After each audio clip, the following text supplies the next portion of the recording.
저희는 지금 그 순환절을 맞아서 이제 가상칠언, 예수님의 가상칠언 시리즈를 말씀으로 이렇게 하고 있습니다. 우리 교회 한 집사님에 의하면 이 가상칠언을 예수님이 자신의 죽음을 가상해서 한 말씀처럼 오해하는 분이 있다고 해가지고 제가 또 다시 한번 설명을 드릴 테니까 잘 들으세요. 이 가상칠언이라는 것은 예수님이 죽음을 가상해가지고 하는 그런 말씀이 아니라 가상, 십자가 위에서 예수님이 하신 말씀, 칠언 7말씀을 얘기하는 겁니다. 그것을 우리가 지금 보고 있는데 오늘은 제6원에 대해서 생각을 해보려고 합니다. 6번째 말씀. 그 말씀은 조금 전에 우리가 읽었던 그 본문 말씀에도 있었는데 요한복음 19장 30절에 있습니다. 다시 한번 그 구절을 우리가 보겠는데 우리 스크린 보시고 또 성경에 있는 분들은 성경 보시면서 같이 한번 읽어보시도록 하겠습니다. 시작. 예수께서 신 포도주를 받으시고서 다 이루었다 하고 말씀하신 뒤에 머리를 떨어뜨리시고 숨을 거두셨다. 아멘. 참고로 이 6번째 말씀은 사복음서 가운데서 이 요한복음에만 나오는 말씀입니다. 제자들 가운데는 12제자 중에서 요한만이 십자가 곁에 있었고 그래서 요한만이 이 말씀을 직접 들었습니다. 그래서 아마 요한복음에만 있는지 모르겠어요. 여러분 근데 어쨌든 다 이루었다는 이 말씀이 멋지지 않습니까? 다 이루었다. 예수님께서 이렇게 말씀하신 것이 감사하지 않으십니까? 제가 선거 때마다 느끼지만은 온갖 화려한 말로 미사옥으로 뭘 하겠다던 정치인의 말이 제대로 이루어진 적이 나는 한 번도 본 적이 없어요. 여러분도 아마 마찬가지일 것입니다.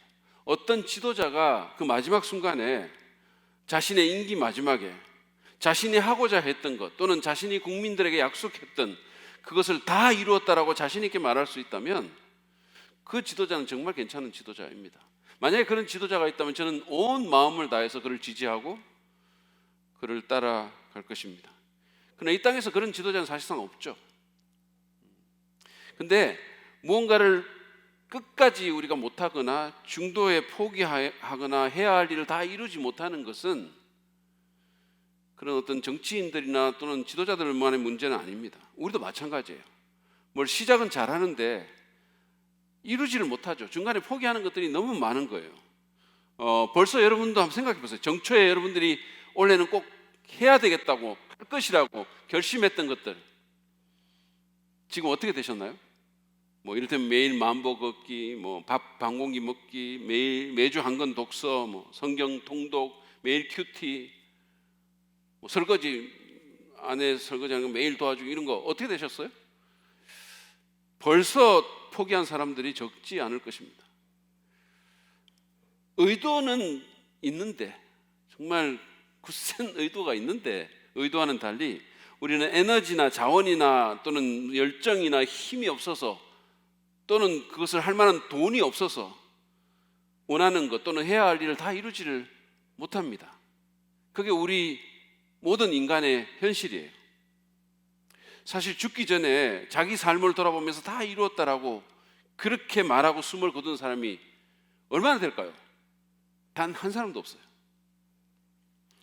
근데 오직 한 사람, 예수님은 십자가에서 다 이루었다라고 하셨습니다. 무엇을 이루었는지는 제쳐두고 무언가를 다 이루었다라는 그 자체가 너무 존경스럽고 그 자체로 신뢰가 가는 거예요. 그렇지 않습니까? 저는 이런 분이 저의 주님이시고 제 인생의 지도자라는 사실이 너무 다행스럽고 감사합니다. 그러면 예수님께서는 구체적으로 무엇을 다 이루셨습니까? 예수님께서 다 이루었다라고 말씀하셨을 때 그것은 어떤 의미입니까? 먼저 본문을 좀 전체적인 십자가의 맥락에서 좀 보고 잠깐 보고 그리고 주제로 저희가 돌아가도록 하겠습니다. 지난주에 저희가 본 것처럼 예수님께서는 지금 십자가 위에 6시간째 매달려 계시면서 타는 듯한 목마름을 느낀 거예요. 18시간 동안 아무것도 못 마시고 계속 피를 흘리고 땀을 쏟고 얼마나 목이 말랐겠어요. 우리 중에 그 어떤 사람도 경험하지 못했을 심한 목마름을 느꼈겠죠. 그렇지만 그것은 단순한 물리적인 목마름이 아니라 그것만이 아니라 영적인 목마름, 하나님에 대한 목마름입니다. 하나님에게 버림받으셨잖아요. 우리 때문에, 우리 대신. 그래서 그 끊어진 하나님과의 관계가 회복되기를 갈망하는 그런 목마름이었죠. 그래서 목마르다라고 말씀하신 겁니다. 그 말씀을 들은 사람들이 신포도주를 예수님의 입에다가 갖다 댔죠. 우슬초에 깨어가지고. 그것은 시편 69편 21절의 예언을 이루는 행동이었습니다. 예수님께서 어떻게 하셨을까요? 그분은 신포도주를 받으셨습니다. 그날 오전에 사람들이 그 쓸개에다가 신포도주를, 이렇게 쓸개탄 포도주를 드렸을 때는 맛을 보시고 거부하셨어요. 왜냐하면 그것은 진통제의 효과로 준 거니까 예수님께서 우리를 위해서 모든 고통을 다 받으시기 위해서 거부하셨습니다. 그런데 지금은 받으셨어요. 이분이 이 신포도주를 받으신 것은 더 분명하게 다음에 말씀을 하시기 위해서입니다. 그것은 오늘 우리가 보는 다 이루었다라는 말씀과 다음 주에 우리가 보게 될 연이어서 하신 말씀인데, 아버지 내 영혼을 아버지 손에 맡깁니다라는 말씀입니다.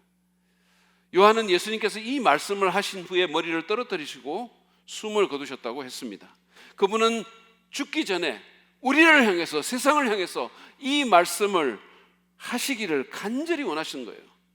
그래서 신포도주로 입을 축이고, 왜냐하면 물기가 하나도 없었으니까 입을 축이고, 그리고는 큰 소리로 외친 겁니다.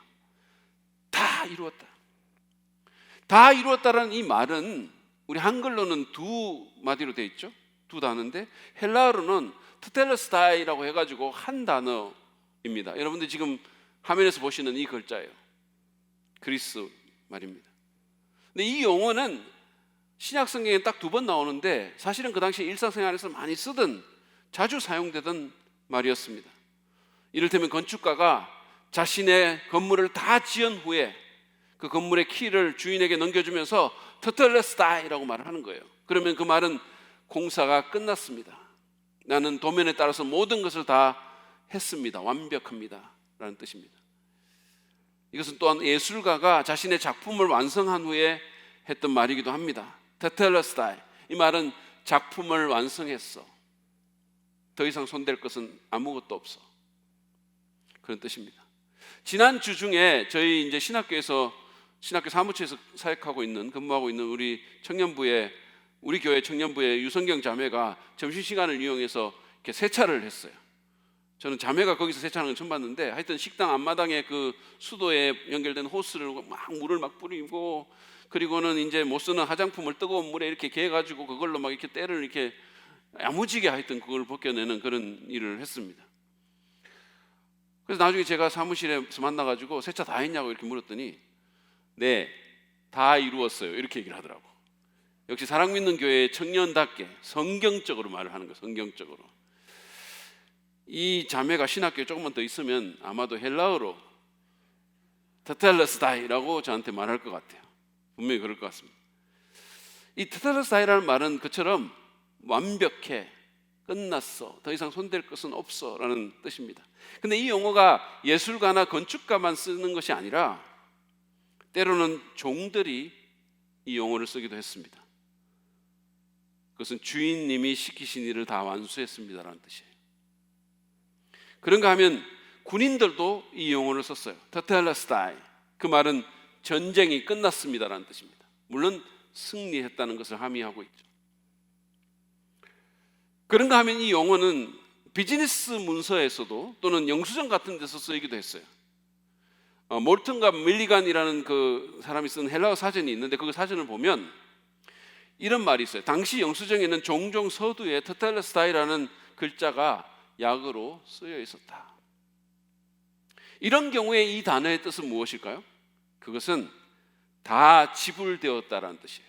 영수증에 테텔레스타이, 그것은 값이 다 지불되었다는 뜻입니다. Paid in full, 다 지불되었다. 예수님께서 다 이루셨다, 다 이루었다고 하셨을 때 쓴 그 헬라어는 이처럼 다양한 의미로 다양한 경우에 쓰였던 단어입니다. 한 가지 분명한 것은 이 말씀의 뉘앙스가 매우 긍정적이다라는 거예요. 여러분, 예수님은 끝장이야 라고 말한 게 아니에요. 나는 끝장났어, 다 끝났어 라고 말씀하시지 않았습니다. 그분은 다 이루었다라고 말씀하신 거죠. 다른 복음서를 이렇게 보면 예수님은 이 말씀을 그냥 이렇게 중얼거린 게 아니라, 왜냐하면 십자가에 달려가지고 아무 힘도 없는데 죽어가는 사람이잖아요. 그럼에도 불구하고 그분은 그냥 중얼거린 것이 아니라 큰 소리로 외쳤다 그랬어요. 이 말씀을 큰 소리로 온 힘을 다해서. 그렇습니다. 이것은 패배자의 하소연이 아니라, 또는 불평이 아니라 승리자의 함성이었어요. 그렇다면 예수님은 무엇을 다 이루셨습니까? 제가 세 가지만 정리를 해가지고 여러분에게 말씀을 드리려고 합니다. 첫 번째로, 예수님은 당신 자신에 대한 모든 예언을, 성경의 예언을 다 이루셨어요. 지난주에 저는 구약 성경에 그 예수님에 대한 300여 개의 예언이 있다고 말씀을 드렸습니다.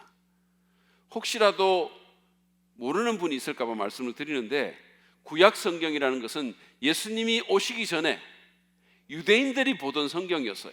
예수님 이전에. 진짜 그게 예수님 오시기 전에 문서가 확실하냐고?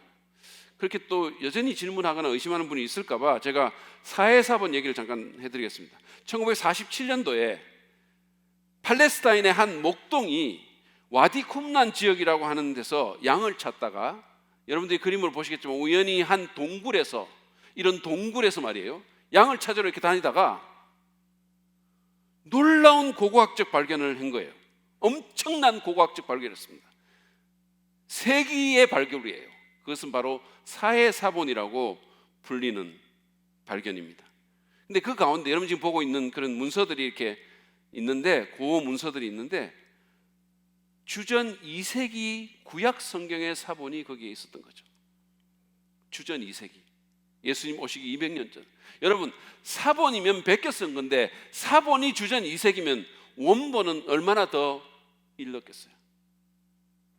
그러니까 분명하게 이것으로 말미암아 구약 성경이 예수님 오시기 전에 쓰였다는 것은 이제 누구도 부인할 수 없게 된 것이에요. 그런데 그 구약 성경에 수백 년 후에, 심지어는 1000년 후에 오실 예수님에 대한 예언이 그렇게 많다는 거고, 그 모든 예언들이 다 이루어졌다라는 겁니다. 이를테면 예수님이 유다 지파, 이스라엘 12지파가 있는데 그 중에 유다 지파에서 나오시고, 그것도 이새라는 사람의 가문에서 나오고, 구체적으로는 다윗의 후손으로 태어날 것이라고 하는 예언들, 남자 관계가 없는 처녀에게 태어날 것이라는 예언, 이스라엘의 작은 마을인 베들레헴에서 날 것이라는 예언, 사역을 시작하기 전에 한 전령 요한을 의미하는데 그 메신저가 먼저 예비 주자로 나설 것이라는 예언, 갈릴리에서부터 사역할 것이라는 예언, 소경과 기머거리를 낫게 하는 등의 기적을 행할 것이라는 예언, 그리고 비유로 말씀하실 거라는 예언, 그리고 나귀를 타고 예루살렘에 입성하실 것이라는 예언과 같은 것들입니다. 그 모든 예언들이 다 이루어졌다는 거예요. 여러분 놀랍지 않으십니까? 어쩌면 그렇게 평정심을 계속해서 유지하고 계시나요? 이거는 저는 여러분이 너무 놀라워요. 예수님도 놀랍지만 이건 놀라워야 되는 거예요. 어떤 사람에게 이런 일이 있을 수가 있겠습니까? 근데 그게 다가 아니에요. 예수님은 십자가 사건, 십자가 그 상에서도, 그 사건 가운데서도 수많은 예언을 이루셨어요. 은 30에 팔리고 배반당할 것이라는 예언, 제자들이 다 도망갈 것이라는 예언, 거짓 정인들에게 고소당하고 재판 과정에서는 침묵할 것이라는 예언, 손과 발이 찔리고 상함을 받게 될 것이라는 예언, 범죄자와 함께 처형을 당하고 사람들에게 침뱉음과 조롱과 멸시를 당할 것이라는 예언, 사람들이 제비 뽑아서 그의 옷을 나눌 것이라는 예언, 심각한 갈증을 겪고 쓸개와 식초의 음료를 받을 것이라는 예언, 옆구리를 찔리지만 뼈는 하나도 부러지지 않을 것이라는 예언, 대낮에 어둠이 올 것이라는 예언, 그런 것들입니다. 여러분 정말 대단하지 않습니까? 이럴 때는요 박수를 한번 쳐야 되는 거예요. 정말로 대단한 거예요. 정말로 놀라운 거예요. 어떤 사람의 생애 가운데 이런 일이 있을 수가 있겠습니까? 주님은 이 모든 것을 당신의 삶에서 다 이루셨다고 선포하신 겁니다. 그 말은 예수님이 구약에서 예언하신 그 메시아, 참 그리스도가 맞다는 뜻입니다. 그 말은 그분이 스스로에 대해서 주장하신 그 존재, 다시 말해서 하나님의 아들이고 세상의 유일한 구원자가 맞다는 말씀입니다. 그 말은 누구도 그분을 통하지 않고서는 하나님 아버지께 갈 자가 없다는 뜻입니다. 그 말은 또한 우리가 이분을 심각하게 받아들여야 된다는 뜻이에요. 세상에 이런 분이 어디 있습니까? 이거는 종교 문제가 아니에요. 우리는 이 사람에 대해서 어떻게 할 건지를 심각하게 생각해야 돼요. 자기 인생에 있어서 300개의 예언이 다 이루어진 이 사람에 대해서 어떻게 할 것인지 우리는 심각하게 생각해 봐야 되는 거예요. 누구도 이분을 우습게 여겨서는 안 됩니다. 어제 우리 성도분의 가족 한 분이 이제 교회에 오셔가지고 저한테 최근에 재밌게 TV 그런 얘기를 하시면서 목사님처럼 안 생겼다고, 목사님처럼 안 보인다고 이렇게 얘기를 했어요.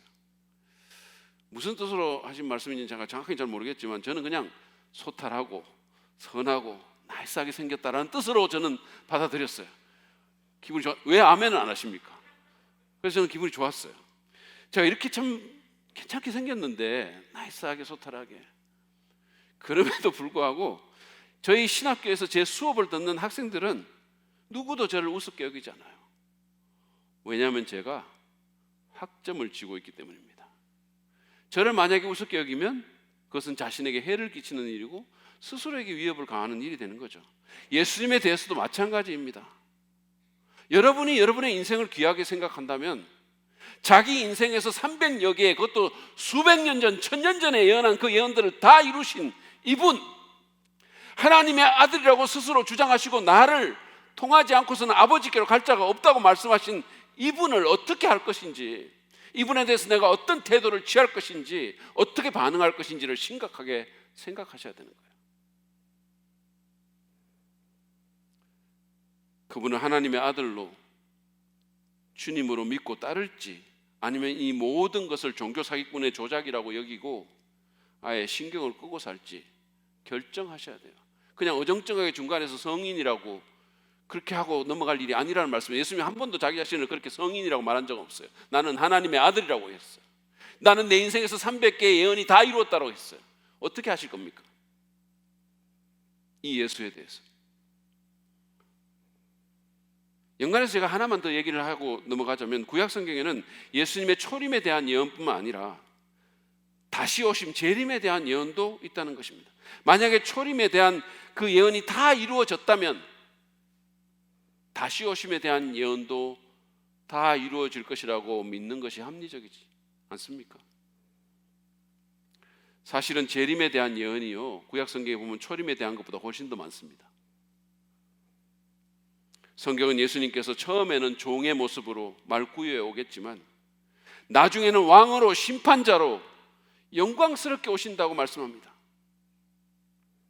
제가 지난주에도 이런 상상을 했거든요. 그 예수님께서 다시 오실 때 그 영광에 대해서 한번 머리에 이렇게 상상을 하면서 떠올려 봤어요. 요즘 큐티 본분들이 그런 거잖아요. 여러분이 올림픽에서 보고 여러분들이 무슨 할리우드 영화에서 보는 그 모든 영광과는 비교할 수 없는 찬란한 영광 가운데 예수님이 오실 거예요. 기가 막힐 겁니다. 처음에는 베들레헴에 오셨지만 나중에는 수많은 천군 천사와 함께 그분이 감람산에 강림하실 것입니다. 그때가 되면 우리가 아는 지금의 모든 세상은 끝이 나고 완전히 새로운 세상이 시작될 것입니다. 완전히 새로운 질서가 이 세상에 자리 잡게 될 것입니다. 우리는 그 주님의 재림을 예비하며 살아야 돼요. 지금 이 세상, 지금 눈에 보이는 이 세상, 이 질서, 이 가치관에만 올인하다가는 낭패 볼 일이 있을 거라는 사실을 제가 미리 말씀드리는 거예요. 우리는 주님의 재림을 예비하며 살아야 됩니다. 주님 만날 준비를 하고 살아야 된다는 뜻입니다. 그분은 성경의 예언대로 2000년 전에 오셔서 죽으시고 부활하셨으며 성경의 예언대로 다시 오실 것입니다.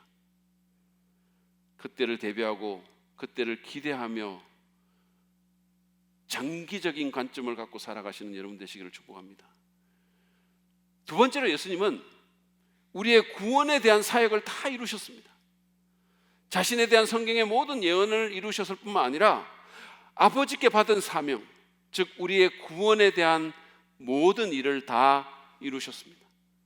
미션 임파서블 같은 영화를 보면 주인공이 온갖 그냥 고초를 겪으면서 거의 죽을 뻔한 고비를 여러 번 넘기면서 결국은 미션을 이루는 모습을 우리가 봅니다. 우리는 그것들에 빨려 들어가고 감동을 받고 심지어는 박수를 치기도 하잖아요. 와, 진짜 너무 멋있고 너무 대단하잖아요. 근데 예수님은 죽을 뻔한 게 아니라 예수님은 실제로 죽으셨습니다.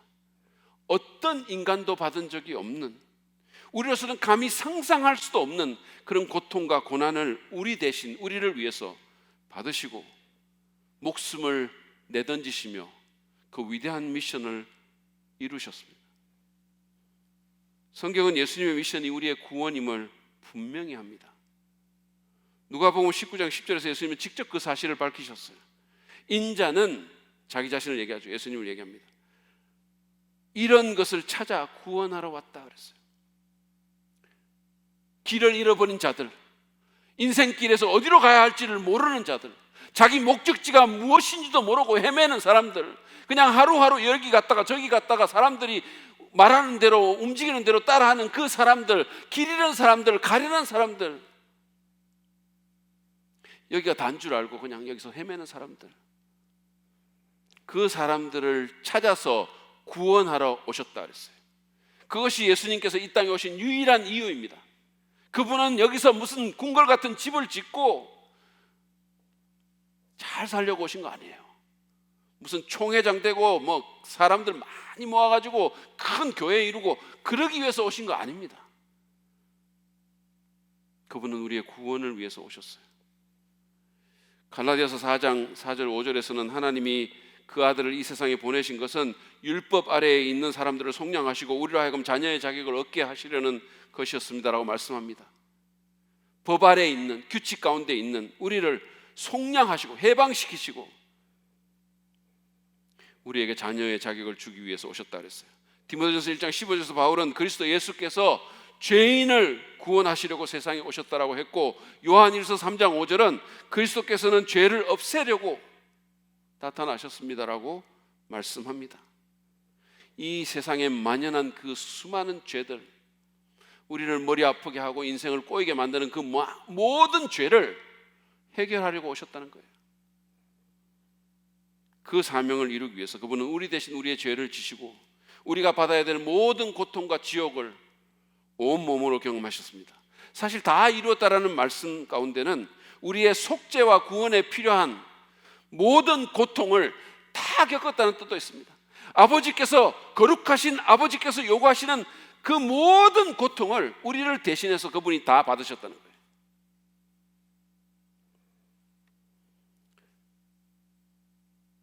그뿐만 아니라 예수님은 우리의 구원에 필요한 모든 의와 헌신과 순종을 아버지께 다 드리셨습니다.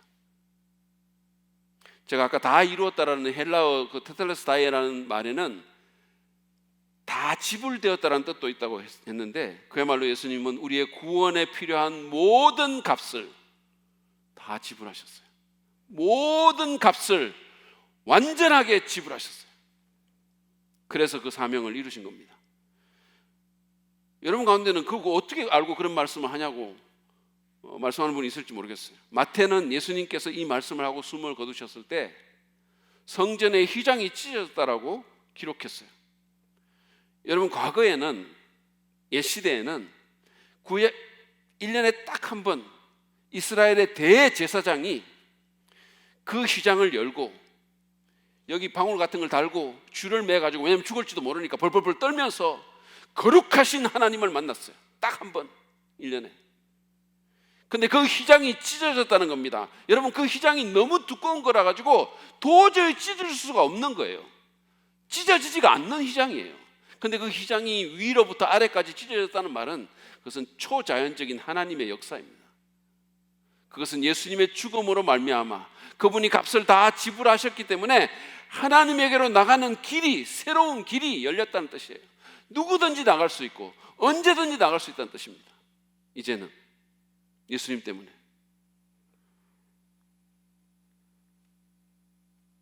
그뿐만입니까? 성경 말씀도 십자가 구원 사역의 완성을 증언합니다. 여러분 성경 잘 보세요. 히브리서 10장 12절을 보십시오.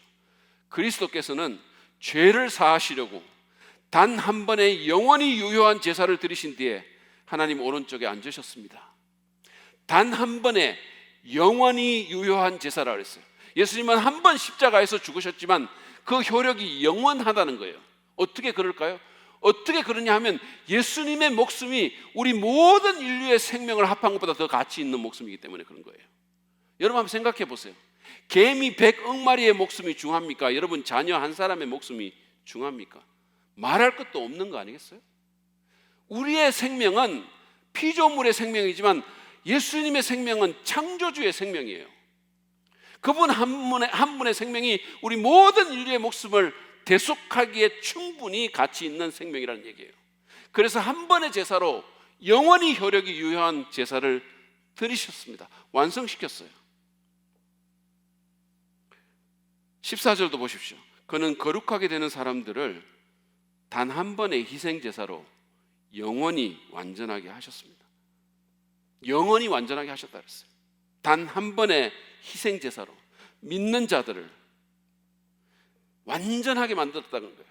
마치 예술가가 자신의 작품을 완성한 후에 더 이상 손댈 게 없어 라고 말하는 것처럼 예수님은 그렇게 당신의 목숨을 바친 희생 제사로서 우리를 영원하게 완전히 하신 겁니다.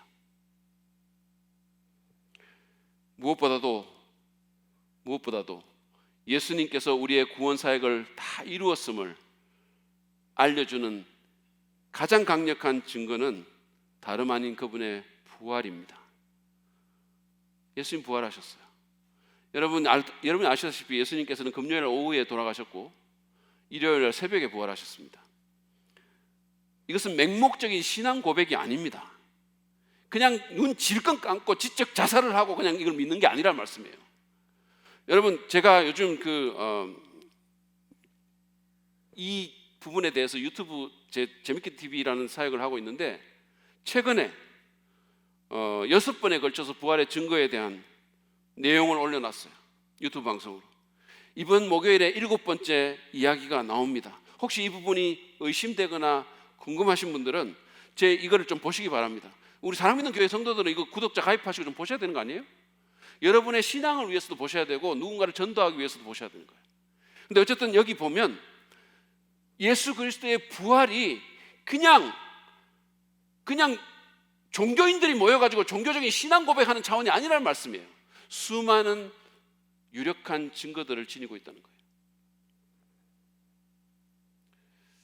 제 은사이시고 미국의 유명한 기독교 철학자이신 노만 가이슬러 박사님은 무신론자가 되기에는 우리에게 너무 많은 부활의 증거가 있다고 얘기를 했어요.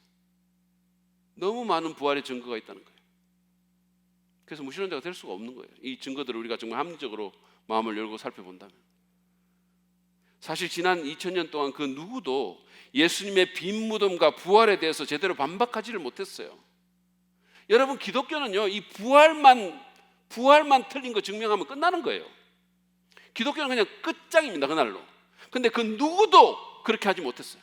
수많은 철학자들과 똑똑한 사람들과 수많은 군왕들이 그 수많은 자원을 갖고 여러 가지를 파헤쳐보고 리서치를 했지만 누구도 그렇게 하지 못한 거예요. 누구도. 왜냐하면 증거가 너무 탄탄하기 때문이죠. 아무튼 하나님께서는 죽었던 예수 그리스도를 살리심으로써 그분이 십자가에 달린 예수라는 희생제물을 기쁘게 받으셨음을 온 천하에 공포하신 것입니다.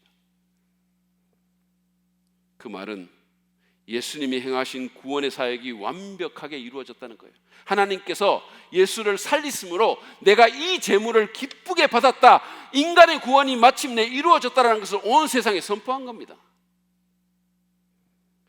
미션이 완수됐다는 뜻이죠. 상황이 이런데도 많은 사람들이 여기에 자신의 무언가를 더하려고 합니다.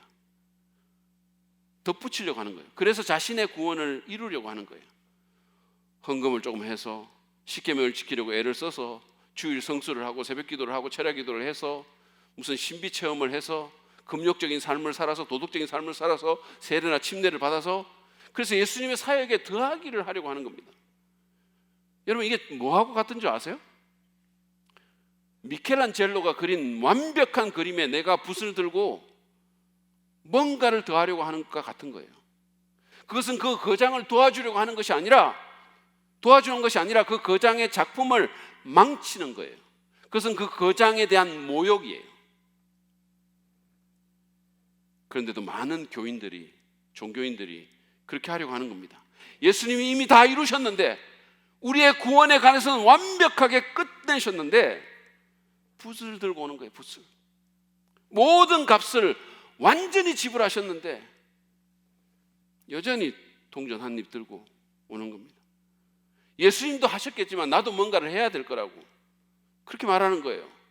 가톨릭 같은 데는 아예 이런 걸 교리로 정해가지고 예수 더하기 뭐 이렇게 하는 거죠. 예수 더하기 미사. 그래야 구원받을 수 있다고. 여러분 분명히 들으십시오.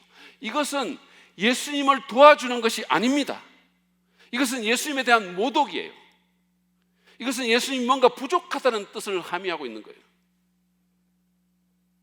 이것은 예수님의 죽음을 헛되이 만드는 겁니다. 여러분들이 구원을 위해서 뭔가를 해야 한다고 생각하면 예수님의 죽음을 헛되이 만드는 겁니다.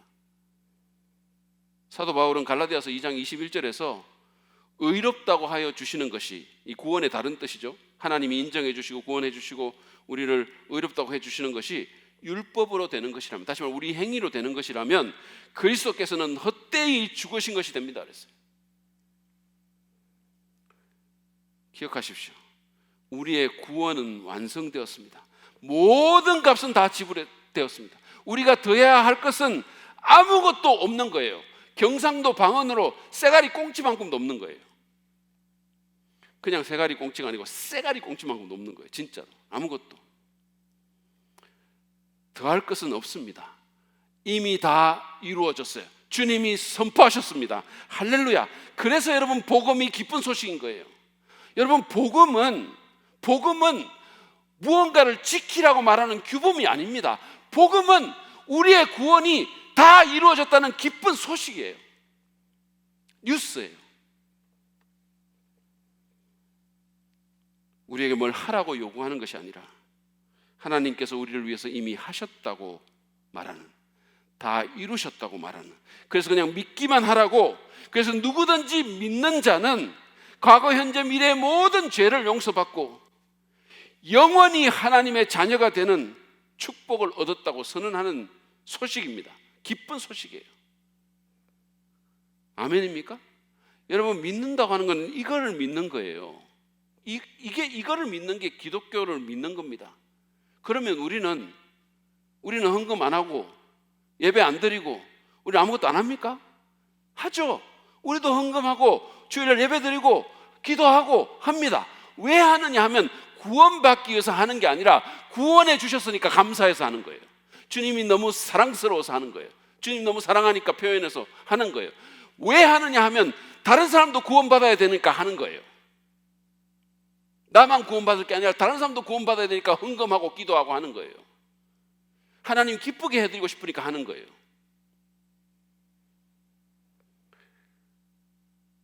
여러분 내 생각을 믿는 게 아니라 내 의나 열심이나 종교 행위를 의지하는 게 아니라 나를 위해서 속죄와 구원의 모든 사역을 이루시고 내 모든 죄를 없이 하신 그 예수님을 믿으시기 바랍니다. 그리고 그 좋으신 주님을 의지하며 사시기를 바랍니다. 혼자 살지 말고 더 나아가서 그 좋으신 주님께 감사하고 그분을 높이고 예배드리고 날마다 따라가기 바랍니다. 그거보다 더 좋은 삶은 없는 거예요. 왜냐하면 우리가 좋아서 하는 거니까. 마지막으로 예수님은 사단에 대한 승리를 다 이루셨습니다. 그분은 당신의 삶에 대한 예언을 다 이루셨을 뿐만 아니라 우리의 구원에 필요한 모든 것을 다 이루셨을 뿐만 아니라 사단에 대한 승리를 다 이루셨어요. 세상 사람들의 눈으로 보면 십자가는 예수님 최대의 굴욕 사건이고 패배입니다. 사단도 아마 비참하게 죽어가는 그 예수님을 보면서 막 박수를 치고 한호성을 올렸을 거예요. 그러나 그 승리의 세레모니가 너무 빠른 것이었었어요. 이 영상에 나오는 오토바이 경주자처럼 말이죠. 여러분 영상을 한번 잠깐 보세요. 보여주세요.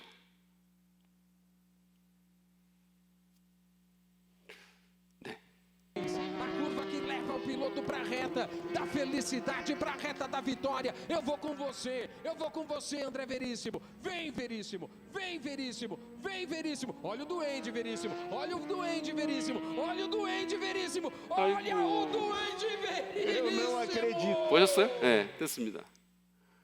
너무 빨리 승리의 세레모니를 한 거예요. 너무 빨리 손을 들어가지고 다른 사람이 먼저 들어온 거예요.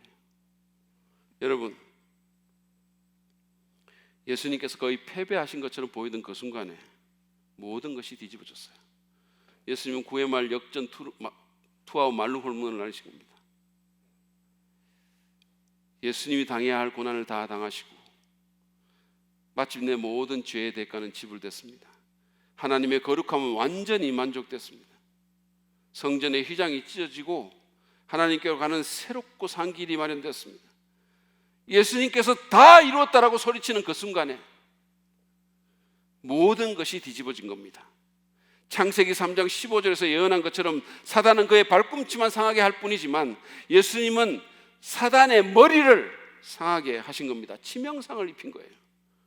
그래서 바울은 하나님께서 십자가로 우리의 모든 죄를 사하신다고 하면서 골로새서 2장 14절 15절에서 이렇게 말한 겁니다. 보시죠. 우리를 그스르고 불리하게 하는 법조문으로 쓴 증서를 지우시고, 율법을 얘기합니다, 제하여 버리사 십자가에 못 박으시고 통치자들과 권세들, 다시 말하면 악한 영들이죠, 그들을 무력하여 드러내어 구경거리로 삼으시고 십자가로 그들을 이기셨느니라. 히브리서 기자 또한 십자가에 대한 얘기를 하면서 2장 14절 15절에서 이렇게 말합니다. 그것은 그가, 예수님이 죽음을 겪으시고서 죽음의 세력을 쥐고 있는 자 곧 악마를 멸하시고 또 일생 동안 죽음의 공포 때문에 종로로 타는 사람들을 해방시키기 위함이었습니다 라고 말합니다. 그렇습니다. 주님은 이기셨어요. 승리하셨습니다. 십자가의 죽음을 통해서 오히려 사망 권세를 쥐고 있는 마귀를 멸하셨고 일평생 죽음의 공포로 사단의 종로로 타고 끌려다니는 우리를 해방시켜 주신 겁니다. 사단에 대한 승리를 이루신 거예요. 모든 값을 다 지불된 겁니다. 할렐루야. 물론 아직 사단은 여전히 활동하고 있죠. 그죠? 우리가 그걸 느끼잖아요. 그러나 그것은 닭의 목을 쳐도 목 없는 닭이 막 쫓아다니는 것 같은 거예요. 김정남이 독극물을 마시고도 얼마간 계속 움직인 것 같은 거예요. 이미 십자가에서 사단에 대한 사형 선고가 내려졌고 사단은 치명타를 입었습니다. 이미 우리에 대한 그의 권세가 벗겨진 거예요. 여러분, 사단의 멸망은 확실합니다. 때가 되면 그는 쇠사슬에 묶여서 지옥으로 떨어질 것입니다. 적어도 믿는 자에 대한 그의 권세는 완전히 무력하게 됐어요. 우리는 그를 패배한 원수로 봐야 됩니다. 마귀는 우리에게 어떤 정당한 요구도 주장도 할 수 없어요. 그 권세가 그에게서 빼앗겨졌어요. 예수님 때문에. 한때 우리는 그의 포로였지만 그리스도께서 우리를 자유케 하셨습니다. 그러므로 여러분, 믿음으로 그를 대적하시기 바랍니다. 대적하세요. 야고보는 이렇게 권면합니다. 야고보서 4장 7절이에요. 그런즉 너희는 하나님께 복종할지어다. 마귀를 대적하라. 그리하면 너희를 피하리라 그랬어요. 다른 번역을 보면 도망갈 것이다 그랬어요. 우리가 너무 패배의식에 젖어가지고 스스로 너무 잘 복종하는 거예요. 우리가 스스로 복종하지 않는다면 마귀는 우리에 대한 권세가 없는 거예요. 여러분, 저항하십시오. 어떤 생각이 들면, 어떤 유혹이 오면 그거를 저항하고 물리쳐야 되는데 너무 쉽게 복종하는 거예요. 그래서 우리의 삶에 문제가 생기는 거예요. 대적하십시오. 저항하세요. 그 생각을 물리치세요. 예수의 이름으로. 그에게 끌려다닐 필요가 없습니다. 그리스도께서 십자가로 승리하셨어요. 마귀의 능력에 대한 승리와 정복을 다 이루셨습니다. 여러분, 우리는 감정이나 느낌으로 사는 것이 아니라 믿음으로 살아야 되는 거예요. 우리의 느낌이 마치 막 사단이 내게 힘을 행사하는 것 같고 뭔가 내게 엄청난 힘이 오는 것 같지만 그거는 그냥 느낌이에요. 느낌. 믿음으로 사셔야 돼요. 사단은 패배했습니다. 그것이 사실인 거예요. 우리는 그것을 사실인 것처럼 믿고 살아야 되는 거예요. 때로 그렇게 느껴지지 않더라도 예수님의 승리와 사단의 패배를 사실로 여기고 살아야 됩니다. 승리하신 주님을 의지하고 패배주의에서 빠져나와서 말씀과 기도로, 십자가 보혈의 능력으로 그를 대적해야 됩니다. 그러면 우리도 이길 수 있는 거예요. 한 미국 농부의 얘기를 하고 말씀을 마무리하겠습니다. 이 사람은 작은 농장을 하는 농부인데 그리스도인이었어요. 근데 자기 친구 중에 구원받지 못한 목수가 있었는데 이 목수 친구를 전도하려고 애를 쓰고 있는 거죠. 그래서 이 농부가 그리스도의 완성된 사역, 십자가에서 우리의 구원을 이루셨다는 그것을 충분하다고 설명을 했는데, 이 목수는 구원받기 위해서 자기가 뭘 해야 된다고 자꾸 주장을 하는 거죠. 그 고집을 버리지 않는 거예요. 그래서 어느 날 농부가 이 목수 친구에게 농장에 문을 하나 만들어 달라고 이렇게 부탁을 했어요. 그래서 문이 완성됐을 때 농부가 자기 차로 그걸 갖고 와서 이제 실어 갖고 왔어요. 그리고는 목수 친구에게 다음날 아침에 이 문이 제대로 달렸는지 한번 봐달라고, 아침에 좀 와달라고 이렇게 부탁을 했습니다. 그래서 그 다음날 아침에 약속된 시간에 그 목수 친구가 왔어요. 그 왔는데 보니까 농부가 날카로운 도끼를 들고 문 앞에 서 있는 거예요. 놀래가지고, 아니 뭐 하냐고, 지금 그거 뭐 하려고 그러냐고. 그 농부가 대답합니다. 아이, 보니까 여기 몇 군데 좀 잘라내야 될 것 같고 그냥 몇 군데는 깎아버려 그래, 깎아내려 그래. 이 사람아, 그럴 필요가 전혀 없네. 문은 지금 딱 좋아. 내가 자네 거기 때문에 특별히 신경 써서 얼마나 예술적으로 했는지 몰라. 필요한 모든 일은 이미 내가 다 했네. 그런데 농부는 그 말을 들은 척도 안 하고 도끼를 들어서 그냥 문에 내리찍었어요. 내리치고 찍어내고 그냥 문이 완전히 망가지고 괴상한 모습으로 변할 때까지 계속 그렇게 한 거예요. 이 목수가 분노와 충격으로 그걸 바라보다가 이렇게 말합니다. 뭐 하는 거야 지금? 자네가 무슨 짓을 했나 보게. 자네는 내가 한 일을 완전히 망쳐버렸어. 그제서 농부가 대답합니다. 맞아. 그런데 그게 바로 지금 자네가 하려고 하는 일이야. 자네는 자신의 볼품없는 그 일을 그리스도의 완벽한 일에 더해서 그것을 수포로 만들려고 하는 거네. 여러분 기억하십시오. 그분이, 예수님이 다 이루셨습니다. 우리를 위해서 다 이루셨어요. 마침내 모든 것이 다 이루어졌습니다. 우리를 위해서 그분은 성경의 모든 예언을 다 이루셨고, 우리의 구원에 필요한 모든 것을 이루셨고, 우리의 원수 사단에 대한 승리를 다 이루셨어요. 모든 값은 지불되었고, 하나님께서 맡겨주신 미션 임파서블은 마침내 이루어졌습니다. 여기에 더할 것은 아무것도 없어요. 완전한 구원이, 완전한 승리가 주님의 공로로 우리에게 주어진 거예요. 우리는 그저 믿음으로 십자가에 나아가서 그 선물을 감사함으로 받으면 되는 겁니다. 그리고 그것이 사실인 것처럼, 다시 말해서 우리의 구원이 다 이루어졌고 승리는 보장된 것이 사실인 것처럼 살면 되는 거예요. 그 어떤 것도 그 무엇도 우리에게서 이 승리와 구원을 빼앗아갈 수 없습니다. 왜냐하면 하나님의 아들이 우리를 위해서 십자가에서 다 이루셨기 때문입니다. 그래서 내 행위나 내 의가 아니라 십자가에 우리의 소망이 있는 거예요. 십자가에, 거기에 우리의 생명이 있는 겁니다. 여러분, 우리는 그냥 이 땅에서 좀 좋은 집 짓고 좀 큰 차 타고 다니면서 뭔가를 이루기 위해서 사는 게 아닙니다. 그것은 너무 작은 거예요. 우리는 십자가에 달리신 주님을 위해서 사는 거예요. 그분이 우리에게 영원한 생명을 주셨고, 그분이 우리에게 산 소망을 주셨고, 그분이 우리의 구원을 이루어 주셨고, 그분이 우리의 승리가 되셨기 때문에 우리는 십자가로 나가서 그분을 바라보고 사는 거예요. 그러면 세상이 어찌할 수 없는 기쁨이, 능력이 우리를 사로잡아 움직이는 거예요. 그러면 우리가 무슨 일을 하든지 간에 그분의 영광을 위해서 쓰임받는 삶을 살게 되는 거예요. 수많은 영혼들을 구원하는 그 삶을 우리가 살 수 있다는 겁니다. 그러므로 여러분, 십자가로 나갑시다.